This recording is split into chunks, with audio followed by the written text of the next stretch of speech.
मुक्ति साधन वरोद्योगादिका सत्कृति सिंधूरारुणकाय कांति कलिता श्रीशांकरी धीमती संधानादि विधान शांति समता सद्वैभवादज्यति गंधर्वामर सेवितांघ्रि सुमति श्रीलालितां भावये सर्व सृष्टिंकरी ज्ञान विद्याकरी गर्वनाशंकरी सत्य भावांकुरी तत्वबोधंकरी అయిన ఆ సర్వమోహంకరికి శతసహస్ర వందనాలు. ఈ లలితా సహస్రనామావళి పరంపరలో శరీరాల్లో ఉన్నటువంటి షట్చక్రాల దగ్గర ఉన్న వివిధ శక్తి స్వరూపాలుగా దేవిని అభివర్ణించడం ప్రారంభించి మొదట విశుద్ధి చక్రాన్ని, ఆ తర్వాత అనాహత చక్రాన్ని, ఆ తర్వాత మణిపూర చక్రాన్ని, ఆ చక్రాధిష్టాన దేవతలని, వారి పరివారాలని, ఆయుధాలని, వారికి ప్రీతికరమైనటువంటి వస్తువుల్ని, దేహాల్లో వారి శక్తి స్వరూప ప్రభావాలని వివరించడం పూర్తయింది. కిందటి నామాల్లో మణిపూర చక్రాది దేవత వయోవస్థా వివర్జిత అనేటువంటి దేవి రక్తవర్ణం కలిగినది, దేహాల్లో మాంసధాతువుని ఆశ్రయించి ఉంటుంది, మాంసనిష్ట అని. మధుర పదార్థాలతో చేసినటువంటి అన్నం అంటే ప్రీతి కలిగినది, అన్ని రకాల భక్తులకి సుఖాలను ప్రసాదించేది, సమస్త భక్త సుఖదా అని. లకార బీజంతో కూడినటువంటి న్యాస మంత్రాలతో ధ్యానించబడేది, లాకిని అనే పేరుతో ప్రసిద్ధి చెందినటువంటి దేవి అని కింద నామాల యొక్క భావం. అంటే సృష్టి వికాసానికి, దృష్టి ప్రకాశానికి చిహ్నమైనటువంటి ఎరుపు రంగులో, దేహ సౌందర్యానికి ఆరోగ్యానికి మూలమైనటువంటి మాంసధాతువుగా, మధుర భావాల మూల కారణమైనటువంటి మనసుగా, భక్తి భావన సుఖాన్ని ప్రసాదించేటటువంటి శక్తి స్వరూపిణి దేవి అన్నది అందులో ఉన్నటువంటి సారాంశం. అసలు అంతర్గత విశేషాలైనటువంటివి దేవి యొక్క తేజ ప్రభావాన్ని, మధుర స్వభావాన్ని, భక్త పాలనని దర్శింపజేశాయి ఆ నామాలు. మణిపూర చక్రం తర్వాత దాని కింద ఉన్నటువంటి స్వాధిష్టాన చక్ర సంబంధమైనటువంటి విశేషాలని, దేవతా ప్రభావాన్ని వివరిస్తున్నాయి వచ్చే 10 నామాలను. అందులో స్వాధిష్టానాంబుజగత అనే నామం మొదటిది. దీని యొక్క అర్థం స్వాధిష్టాన పద్మమును పొందినది లేదా కలిగి ఉన్నది అని అర్థం. దీని భావార్థ శ్లోకం షాడ్గుణ్యాత్మక షడ్దళాన్విత సరోజాధిష్ట సంవాసిత అగ్నితత్వ షడక్షరాన్వరయుత ఆనంద సంపన్నత బ్రహ్మాద్యైరపి పూజిత బుధనుత సిద్ధేశ్వరీ దేవత స్వాధిష్టాన సరోజ సుస్థిరనుత సిడ్నీపురీ శారదా. అంటే షడ్గుణ్యాత్మక షడ్దళాన్విత సరోజాధిష్ట సంవాసిత అన్నారు. అంటే 6 గుణాలకి చిన్నైనటువంటి 6 దళాలు కలిగినటువంటి పద్మమునందు అధిష్ఠించి ఉన్నది. అగ్నితత్వ షడక్షరాన్వరయుతాయానంద సంపన్నత, అగ్నితత్వమైనటువంటి 6 బీజాక్షరాలతో స్తుతింపబడేది. బ్రహ్మాద్యైరపి పూజిత, ఆనందమైన సంపద కలిగినది. అలాగే బ్రహ్మ మొదలైన వారి చేత పూజింపబడేది, విద్వాంసుల చేత కీర్తించబడేది. స్వాధిష్టాన పద్మమునందు స్థిరంగా ఉండేటటువంటి సిద్ధేశ్వరి అనే పేరు గల ఈశ్వరి అని అర్థం. దేహంలో మూలాధారానికి కొద్దిగా పైన, కింద నుంచి 2వ స్థానమైనటువంటి స్వాధిష్టాన చక్రం దగ్గర ఉన్నటువంటి పద్మం మీద అధివసించి ఉండే సిద్ధేశ్వరి దేవత రూపమైన దేవి అని దీని యొక్క అర్థం. ఈ స్వాధిష్టాన పద్మం లేత గులాబీ రంగులో 6 దళాలు కలిగి ఉంటుంది. ఈ 6 దళాలు కూడా బా భ మా యా రా లా అనేటువంటి 6 బీజాక్షరాలు కలిగి ఉంటాయి. మధ్యలో కర్ణిక మీద దేవి సిద్ధేశ్వరి దేవతగా ఆసీనురాలై ఉంటుంది అని దీని యొక్క భావం. ఇక శృతి ప్రకారం చూస్తే స్వయమేవ అనుష్ఠానం బ్రహ్మ అని, అంటే బ్రహ్మ యొక్క అనుష్ఠాన ఉపాసనా స్థానం కనుక దీనికి స్వాధిష్టానం అని పేరు కలిగింది. ఈ చక్రం అగ్నితత్వం, దీని అధిదేవత బ్రహ్మ. బ్రహ్మగంధి యొక్క శిఖరస్థానం, పై స్థానం కూడా ఇక్కడే ఉంటుంది. అంటే ఇక్కడ పద్మం మీద అధివసించి ఉంటుంది దేవి అని స్వాధిష్టానం దిగదా అనే దానికి భావం. దేహాల్లో శీతోష్ణాలని అంటే వేడిని చలువుని అంటే అగ్నితత్వాన్ని ఈ చక్రశక్తి నియంత్రిస్తుంది. ఆ విషయం మహీం మూలాధారే అనేటువంటి సౌందర్యలహరిలో శ్లోకంలో శంకరుల వారు చెప్తారు. ఇక్కడ వ్యాహృతి ఓం భువ అనే వ్యాహృతి. అది ఈ స్వాధిష్టాన చక్రం దగ్గర ఉన్నటువంటి బ్రహ్మగ్రంథి యొక్క శిఖరం ఉంటుంది. అక్కడ అహంకార మమకారాలకి అరిషడ్ వర్గాలకి మూలం ఈ గ్రంథే. వాటికి మూలమైనటువంటి నామరూపాత్మకమైన జగత్తుకి సృష్టికర్త బ్రహ్మ కనుక దానికి బ్రహ్మగ్రంథి అని పేరు కలిగింది. యోగ సాధనతో ప్రాణవాయువును నియమించి స్వాధిష్టానం దగ్గర కుంభకం చేస్తే బ్రహ్మగ్రంథి విస్ఫోటనం అవుతుంది. అప్పుడు అక్కడ ఉష్ణం కలుగుతుంది, వేడి కలుగుతుంది. ఆ శిఖరం నుంచి వెలువడేటువంటి చిదగ్ని యొక్క వేడి పృథ్వీతత్వమైనటువంటి మూలాధారానికి సోకిన తర్వాత అక్కడ ఉన్న కుండలిని జాగృతం అవుతుంది. అలా కుండలిని మేల్కొని పైకి ప్రయాణించడానికి కారణమైనది ఈ స్వాధిష్టాన చక్రం వద్ద ఉన్నటువంటి అగ్ని. ఆ అగ్ని రూపమైనది దేవి అని దీని యొక్క అంతరార్థం. శంకరాచార్యుల వారు ఈ స్వాధిష్టాన చక్ర దేవతల గురించి ఇలా అంటారు సౌందర్యలహరిలో. తవ స్వాధిష్టానే ఉతవహమధిష్టాయ నిరతం తమీడే సంవర్తం జననితం మహతీంతాంచ సమయాం యదా లోకే లోకాన్ దాతి మహతి క్రోధకలితే దయాద్రాయా దృష్టి శిశిరముపచారం రచయతి అంటారు. అంటే అమ్మా, నీ స్వాధిష్టాన చక్రంలో అగ్నితత్వాన్ని ఆశ్రయించి నిరంతరం ప్రకాశిస్తూ ప్రసిద్ధుడైనటువంటి సంవర్తుడు అనేటువంటి అగ్నిరూపమైనటువంటి రుద్రుని స్తుతిస్తాను. ఆయనతో అన్నిటా సమభావంగా సమానమైన దానివి నువ్వు. అన్నిటా అంటే 6 రకాల భావాలు: అధిష్టానం, అవస్థానం, అనుష్ఠానం, నామం, రూపం. వీటన్నిటా కూడా సమానమైన దానివి నీవు కనుక సమయవుగా నిన్ను కూడా స్తుతిస్తాను. ఆ సంవర్తాగ్ని రూపుడైనటువంటి రుద్రుడు లోకాలను దహిస్తుంటే ఓ పక్కన దయామయమైనటువంటి నీ దృష్టి లోకాలకు చల్లని శిశిర ఉపచారం చేస్తోంది, చల్లని ఉపచారం చేస్తోంది అంటారు. స్వాధిష్టాన పద్మం మీద అధివసించి ఉన్న దేవి అని ఈ నామం యొక్క భావం. అగ్నితత్వంగా అరిషడ్ వర్గాలకు మూలంగా యోగ సాధనకు స్థానమైనటువంటి ఈ పద్మం వద్ద ఉన్న దేవి అణిమాది సిద్ధుల్ని ప్రసాదిస్తుందని యోగశాస్త్రం చెబుతుంది. ఇక్కడ నుండి 10 నామాలు సిద్ధేశ్వరి, లాకిని దేవతల వర్ణనం ఉంటుంది దాంట్లో. ఆ సిద్ధి ప్రదాత, బుద్ధి ప్రణీత, సిద్ధ ప్రణుత, వృద్ధి ప్రమాత, సమృద్ధి సమేత ఆ పరమేశ్వరే. స్వాధిష్టాన పద్మం స్థావరంగా కలిగిన దేవి అన్నటువంటి కింద నామం ఆ దేవి సిద్ధేశ్వరి దేవత అని, మేల్కొన్న కుండలిని శక్తి అని, బ్రహ్మగ్రంథి స్థానం అని రానున్న నామాలకి సూచనగా చెప్పింది. అగ్నితత్వమైనటువంటి ఈ పద్మం దగ్గర యోగ సాధన ద్వారా అగ్నిని ప్రజ్వలింపజేస్తే అది కుండలిని శక్తిని జాగృతం చేసి అవడానికి దోహదమై ఆ తేజస్సు పైన నుండి చక్రాలకు ప్రసరింపజేస్తుంది. కనుక ఈ చక్రస్థానం యోగ సాధనకు ముఖ్యమైనది అనేటువంటి యోగ రహస్యాన్ని దేవి శక్తి రూపంలో ఇక్కడ ఉన్నది అనే భావంగా చెప్పింది ఆ కింద నామం. ఆ పద్మాన్ని అధివసించి ఉన్నటువంటి సిద్ధేశ్వరి దేవి యొక్క ముఖ సౌందర్యాన్ని వివరిస్తోంది వచ్చే నామం. చతుర్వక్త్ర మనోహర అనే నామం. ఈ చతుర్వక్త్ర మనోహర అనే నామానికి అర్థం 4 ముఖాలతో మనోహరంగా అందంగా ప్రకాశించేది అని. దీని యొక్క భావార్థ శ్లోకం చాతుర్వేద విదాత్మక సకల విజ్ఞానాది సంపత్ప్రద ధర్మార్థాధిక కామమోక్షవర దాతృత్వాది శక్తిప్రద బుద్ధ్యాహంకృత చిత్త వృత్తి మనసాన్నిష్టే సదాశక్తిదా చాతుర్వక్త్ర మనోహర శుభకర సిడ్నీపురీ శారదా. చతుర్వేద విదాత్మక సకల విజ్ఞానాది సంపత్ప్రద అన్నాడు. అంటే 4 వేదాల స్వరూపంగా సర్వ విజ్ఞాన సంపదలను ప్రసాదించేది.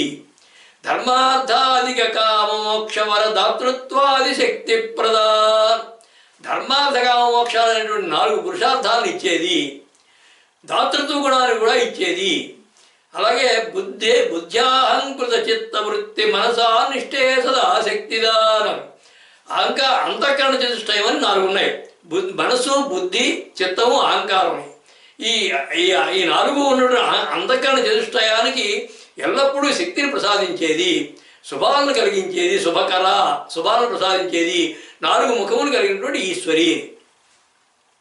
ఈ స్వాధిష్టాన చక్రాధిదేవత అయినటువంటి సిద్ధేశ్వరి 4 శిరస్సులు లేదా 4 ముఖాలతో ఎంతో అందంగా ఉంటుంది అని అర్థం. ఈ 4 ముఖాలు కూడా చతుర్వేదాలకి, పురుషార్థాలకి, అంతఃకరణ చతుష్టయానికి ప్రతీకలని చెప్పి శ్రీ విద్యలో వివరించబడింది. అది ఈ సిద్ధేశ్వరీదేవి అణిమాది అష్టసిద్ధుల్ని ప్రసాదిస్తుంది. అణిమ, మహిమ, గరిమ ఇవన్నీను ప్రాప్త్యం, ప్రాకామ్యం, ఈశత్వం, వశిత్వం ఇలాంటివన్నీ కూడా సిద్ధుల్ని ప్రసాదిస్తుంది. ఈ దేవి ఉపాసనతోటి అష్టసిద్ధుల్ని, పురుషార్థాలని పొందడం సాధ్యమవుతుందని మంత్రశాస్త్రం చెబుతోంది.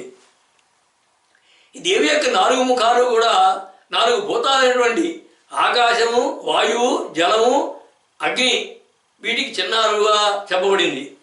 వీటిల్లో కూడా మొదటి ఆకాశం విశుద్ధి చక్రంలో ఆల్రెడీ ముందే ఉంది, వాయువు అనాహతంలో ఉంది, జలము మణిపూరకంలో ఉంది, అగ్ని స్వాధిష్టానంలో ఉంది. అయినా సరే ఈ 4 భూతాలు కూడా స్వాధిష్టానంలో అన్నీ కలిసి ఉంటాయి, వీటన్నిటికీ చిన్నము అని చెప్పి దీని యొక్క భావం. అలాగే శృతి ఏం చెబుతోందంటే అదే చతుర్థమాసే జఠర కటిప్రదో భవత అంటుంది. అంటే మాతృగర్భంలో ఉన్న పిండానికి నోరు, ముక్కు, కళ్ళు కడిగిన తర్వాత 4వ మాసంలో జఠరం అంటే పొట్ట, కడి ప్రదేశాలకి కావలసిన ఏర్పాటు జరుగుతుంది. ఈ 4ంటిని సూచించేవే ఈ దేవి 4 ముఖాలు అంటే అని శృతి ప్రకారం దాని యొక్క అర్థం. ఈ నామంలోనూ, ఈ భావార్థ శ్లోకంలోనూ ఒక రహస్యనామం ఉంది, చతురా అనే నామం. ఈ చతుర అంటే చాతుర్యం, నైపుణ్యం, కౌశలం కలిది అని అర్థం. దేంట్లో కౌశల్యం కలిగింది, దేంట్లో నైపుణ్యం కలిగిందంటే సర్వోన్నతమైనటువంటి పరబ్రహ్మ సంకల్పానికి దాన్ని సఫలం చేయడం కోసం అని చెప్పి తన యొక్క నైపుణ్యం అంతా ఉపయోగించి కౌశలంతో సృష్టి నిర్మాణ కార్యంలో చతురత కలిగినది. అంతకంటే బ్రహ్మాండమైనటువంటి కార్యం ఇంకా సృష్టిలో లేదు కాబట్టి ఆ సృష్టి నిర్మాణ కార్యానికి, ఆ పరబ్రహ్మ సంకల్పాన్ని సఫలం చేయడానికి చతురత, కౌశల్యం, నైపుణ్యం కలిగినది. కాబట్టి చతుర అనేది ఆమెకు సార్థక నామధేయం. 4 ముఖాలతో మనోహరంగా ఉన్నది దేవి అనేది ఈ నామం యొక్క భావం. అవి ఆ 4 ముఖాలు కూడా విజ్ఞాన నిలయాలైన వేదాలకి, పురుషార్థాలకి, అంతఃకరణ చతుష్టయానికి చిన్నారుగా దేవి సృష్టి పాలనకు ఉపకరణాలైనటువంటి అంతర్గత భావం కూడా గమనించదగ్గది ఈ నామంలో. ఆ విజ్ఞాన సార, దుస్వభావహర, సద్భావకర, సద్గుణాకర, సర్వార్థ నికర, సౌహృదయ విహార ఆ పరమేశ్వరే. విశుద్ధి చక్రం నుంచి దేవిని వరుసగా 1, 2, 3 ముఖాలుగా చెబుతూ ఇక్కడ ఆమెకు 4 ముఖాలు ఉంటాయని చెబుతూ ఆమె 4 ముఖాలతోటి అత్యంత సుందరంగా ఉన్నది సిద్ధేశ్వరి దేవి అన్నటువంటి కింద నామం. ఆ 4 ముఖాలను కూడా చతుర్వేదాలుగా, అంతఃకరణ చతుష్టయంగా, ధర్మార్థ కామోక్షాలకు ప్రతీకలుగా అన్వయిస్తే దేవి యొక్క సృష్టి నిర్వహణ భారం, సామర్థ్యం స్పష్టంగా అవగతం అవుతాయనే అనేటువంటి విషయం పరోక్ష భావాన్ని కూడా చెబుతోంది ఆ నామం. జీవుడి యొక్క దేహం యొక్క ప్రజ్ఞల సంయోగమే ఈ దేవి మాయాశక్తి ప్రభావం. దేవి ముఖ సౌందర్య భావన చేశాక ఆమె ధరించిన ఆయుధాల గురించి వివరిస్తోంది తర్వాత నామం, శూలాధ్యాయుధ సంపన్న అనే నామం. ఈ నామానికి అర్థం శూలము మొదలైనటువంటి ఆయుధాలను ధరించి ఉన్నది. దీని యొక్క భావార్థ శ్లోకం, శూలం పాశ కపాలయుక్తయ భయన్ముద్రా సదాధారయ స్వాధిష్టాన సరోజ మధ్య నిలయ సర్వాన్ సదారక్షయ దుష్టదైత్య వినాశ ధీరయుత సత్సంకల్పితోత్సాహయ శూలాధ్యాయుధ సంపదాద్యుతివరా సిడ్నీపురీ శారదా. అంటే శూలం పాశ కపాలయుక్త అభయన్ముద్రా సదాధారయ అన్నారంటే శూలము, పాశము, కపాలము మొదలైన ఆయుధాలని, అభయముద్రని ఎల్లప్పుడూ ధరించి ఉండేది. స్వాధిష్టాన సరోజ మధ్య నిలయ సర్వాన్ సదా రక్షయ. స్వాధిష్టాన పద్మంలో మధ్యలో నివసించేది, దుష్టులైనటువంటి రాక్షసుల్ని సంహరించేటువంటి సంకల్పంతో దుష్టదైత్య వినాశధీర యుత సత్సంకల్పితోత్సాహయ అన్నారంటే దుష్టులైన రాక్షసుల్ని సంహరించేటువంటి సంకల్పంతో, ధైర్యంతో, పట్టుదలతో, ఉత్సాహవంతమై అందరినీ సదా రక్షిస్తూ శూలము అనేటువంటి ఆయుధాలను ధరించినటువంటి ఈశ్వరి అని.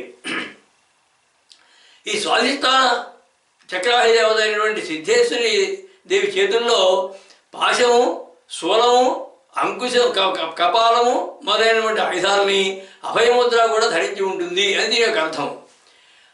దీని యొక్క పరోక్షభావం చూస్తే త్రిశూలంతో దుష్ట సంహారము, పాశంతో అజ్ఞాన ప్రవృత్తిని బంధించడము, కపాలంతో శాశ్వతత్వము, అభయముద్రతో సజ్జనులకి అభయం సూచించడం, రక్షించడం అనేటువంటి లక్షణాలను చూపిస్తున్నాయి ఈ నాలుగు చేతుల్లో ఉన్నాయి.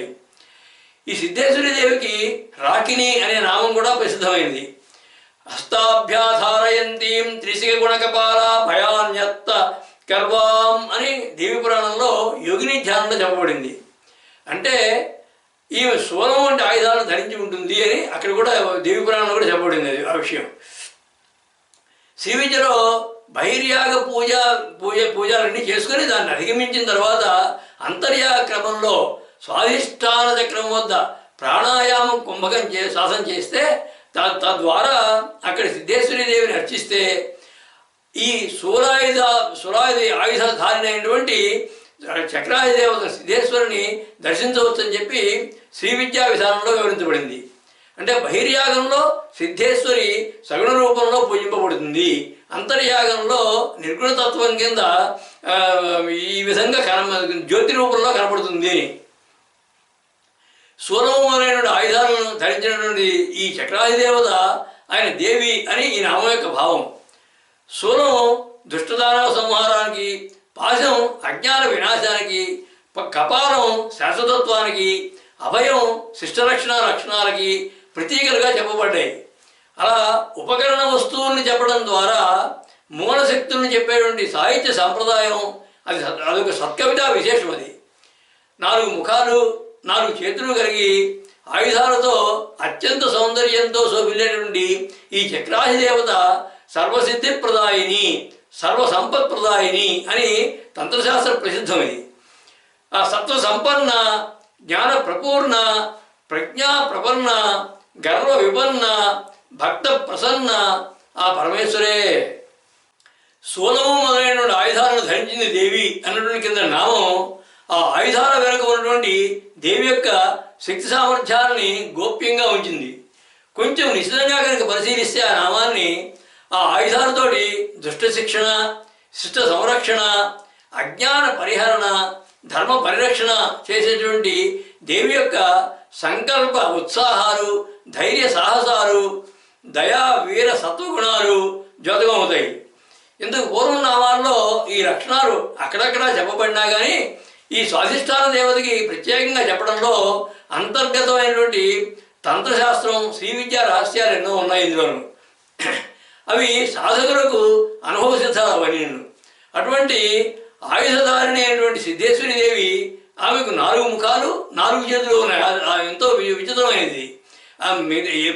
ఒక ముఖం ఉంటే 2 చేతులు ఉండడం సహజం అందరికీ, అన్ని దేవతలకి. కానీ ఇక్కడ ఈ దేవతకి మటుకు ఈ సిద్ధేశ్వరి దేవికి 4 ముఖాలు 4 చేతులు ఉంటాయి.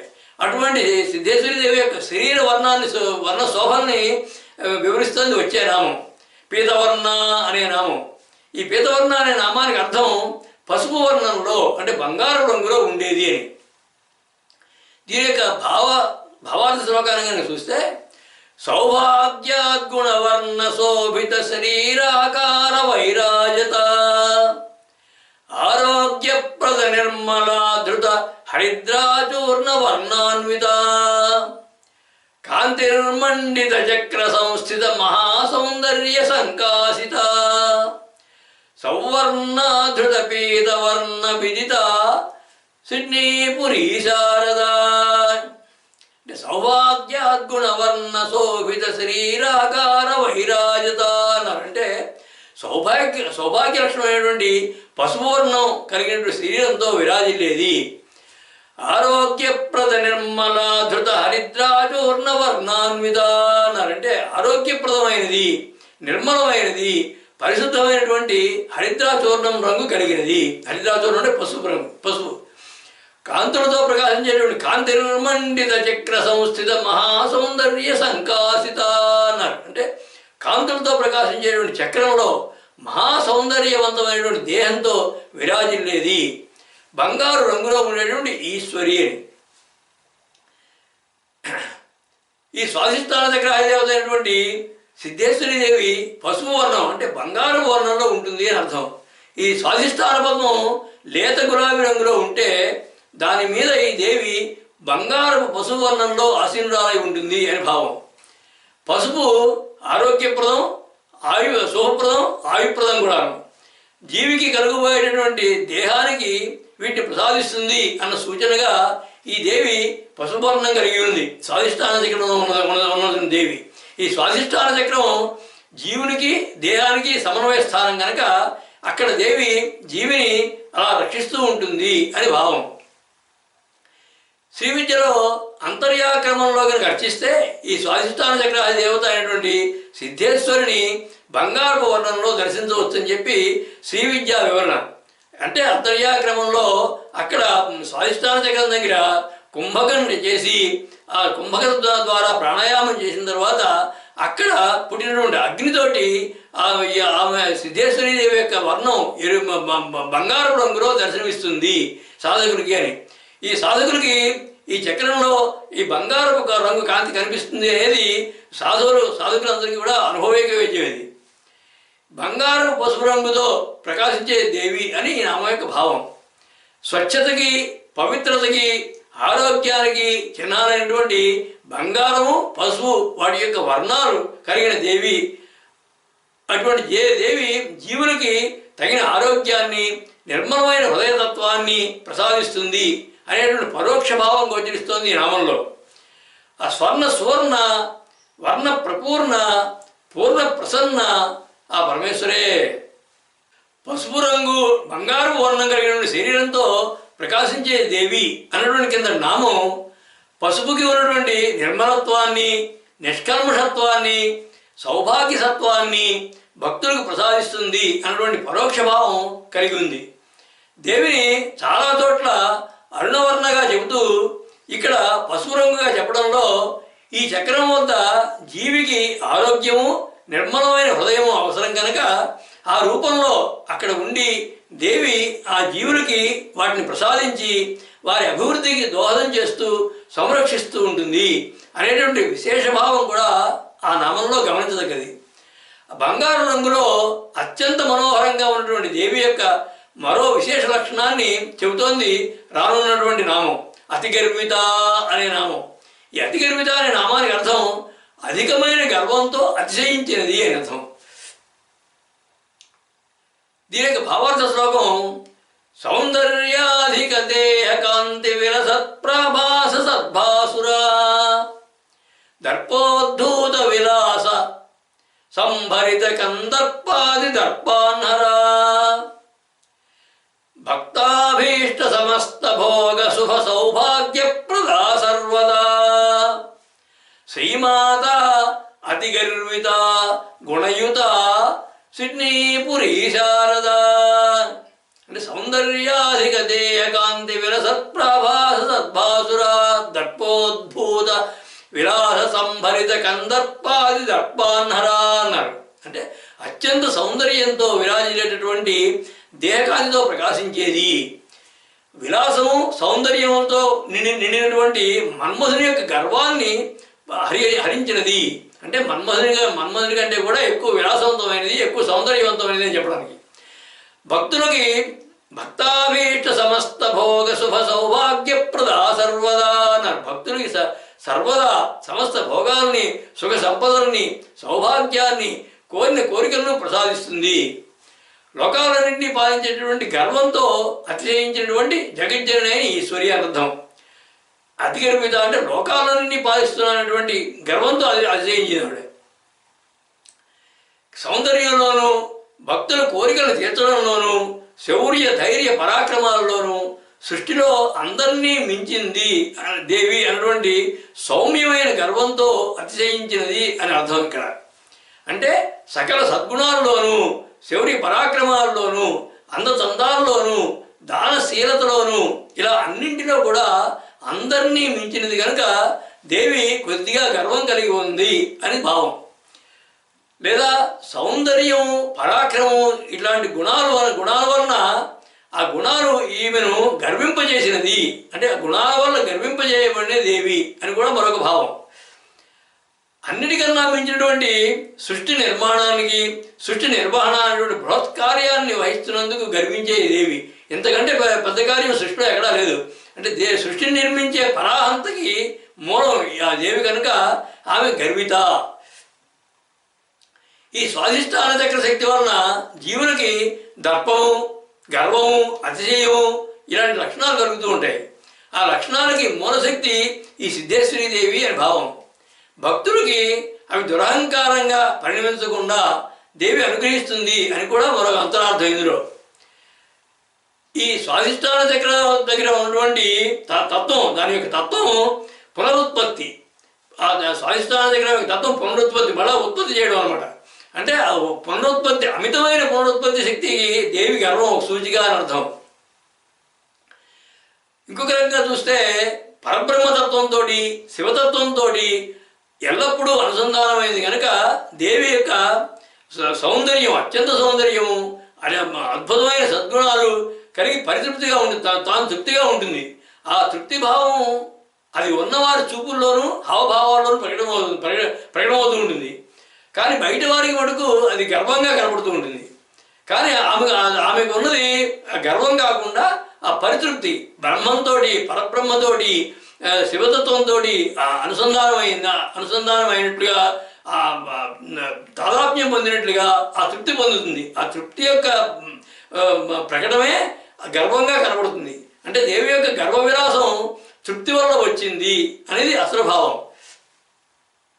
ఈ సౌందర్యం, విద్య, పరాక్రమం ఇలాంటి సంపదల వలన బలం వస్తుంది. బలం వల్ల మదం పెరుగుతుంది. మదం వల్ల గర్వం వస్తుంది. ఆ గర్వాన్ని కలిగించి భక్తుల్ని, సాధకుల్ని మరింత మాయలో పడేస్తుంది దేవి.